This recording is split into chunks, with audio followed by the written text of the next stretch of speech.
to know how to quickly add up data based on conditions in Excel. Let me show you the magic of SUMIF and SUMIFs function. First up, we have SUMIF.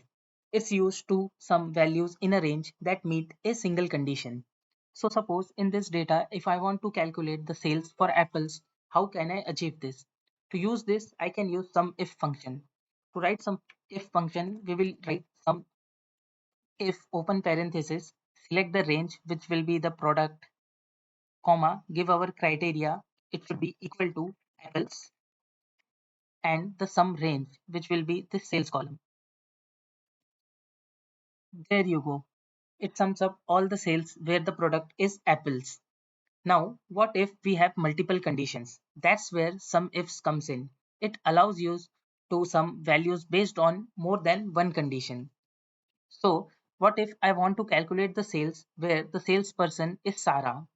I can do this by using some ifs function. For using some ifs function, I will write equal to some ifs, select my sum range that is the sales, comma, my first criteria range that will be product should be equal to apples, and my second criteria where the salesperson should be Sarah.